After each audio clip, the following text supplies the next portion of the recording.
တော့ကျူးကျော်သူတွေနဲ့ကဘာမီရဲ့သူရဲကောင်းတွေကြားကတွေးပက်စရာကောင်းတဲ့တိုက်တွဲကြီးတစ်ခုကြောင့်ပေါ့ဇလန်းစားလိုက်တာနဲ့ conquest ဆိုတဲ့ feel through my city ကြီးနဲ့ကျွန်တော်တို့ရဲ့ mark တို့လူတပ်ပွဲကြီးနွဲနေကြပြီ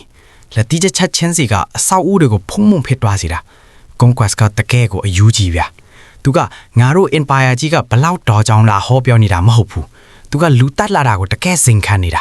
သူ့လက်သီးတွေတွေးချင်းချင်းနီနေတာကိုကြည့်ပြီးအရာတာခံနေလေလူတက်သမားကြီးမော်မာကလည်းအရှုံးမပေးပဲအစွမ်းတုံပလန်ထိုးတယ်ဒါပေမဲ့ဒီ conquest က mark ရဲ့ထိုးချက်တွေကိုကြည့်ပြီးတော့သဘောတည်ကြနေတာမာကသူ့ကိုအာကာသထဲထင်ပင့်ထိုးလိုက်တာတော့ conquest ကပါစတ်ထဲကထပ်တဲ့သွေးတွေနဲ့လေပူဖောင်းမှုတ်ပြီးအသေးပုံလေးလောက်ပြနေသေးတယ်တကယ်ကိုစိတ်မနှံ့နေကောင်းကြည့်ပဲအောက်မှာတော့ mark ရဲ့အမေဒက်ဘီနဲ့ညီလေး oliver တို့ကတည်င်းထဲမှာ mark အသေးတဲ့အရိုက်ခံနေရတာကိုကြည့်ပြီးရင်ကျိုးနေကြတာ oliver ကတွားကူချင်ပေမဲ့အမေဖြစ်သူကတားထားရတယ်ဒါပေမဲ့တိုက်ပွဲကပိုဆိုးလာတယ် conquest က mark ကိုမြေကြီးထဲစိတ်ဝင်သွားအောင်ထူးချလိုက်တာမြင်းတလင်းတောင်းလို့တွားတယ် mark ကမခံနိုင်တော့တဲ့အစုံတော်ပြီးတော်ကြရအောင်စကားပြောရအောင်လို့တောင်းပန်ရှာတယ်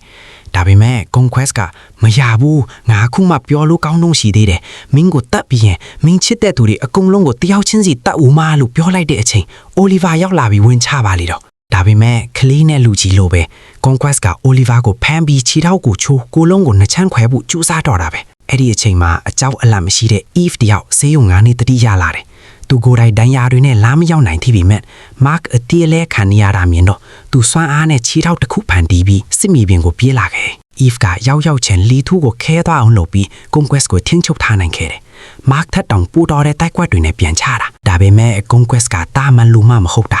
သူက eve ကိုဖမ်းမိသွားပြီးအားလုံးရဲ့ရင်ကိုစုပ်ပြတ်သွားစေမယ့်အလုပ်ကိုလုပ်လိုက်တယ် eve ရဲ့ဘိုက်ကိုလက်နဲ့ထိုးဖောက်ပြီးဦးတွေကိုဆွဲထုတ်ပစ်လိုက်တာဗျ eve က mark ရဲ့ရင်ခွင်ထဲမှာပဲသွေးအိမ်ထဲလဲကျသွားခဲ့လေအဲ့ဒီမှာ mark တယောက်ယူသွားပြီးမိမနှက်ဖြန်ကိုမြင်ရတော့မှမဟုတ်ဘူးလို့ကျုံးသွားပြီးအတေလဲပြန်ချတယ်လက်ရိုးတွေကျိုးသွားတာတောင်အားမလျော်ဘူးသွားနဲ့တောင်ကြိုက်တယ်အဲ့ဒီချိန်မှာအန်တော်စရာကောင်းတာကတေးပြီးလူထင်ထားတဲ့ eve ကသူ့ရဲ့အကန့်အသတ်မရှိတဲ့စွမ်းအားတွေနဲ့ပြန်ရှင်လာပြီး conquest ရဲ့အရေးကွာတွေအကုန်လောင်ကျွမ်းသွားအောင်စွမ်းအားတွေနဲ့ပြစ်ပေါက်တော့တာပဲနောက်ဆုံးမှာတော့ mark ကသူ့ရဲ့ကောင်းတဲ့ conquest ရဲ့မျက်နှာကိုတုံတုံချင်းတိုက်ပြီးအတီးရိုက်တက်လိုက်နိုင်တယ်တိုက်ပွဲအပြီးမှာ mark လည်းတတိလွတ်သွားတော့တာပေါ့ဆေးရုံရောက်တော့မှသိရတာက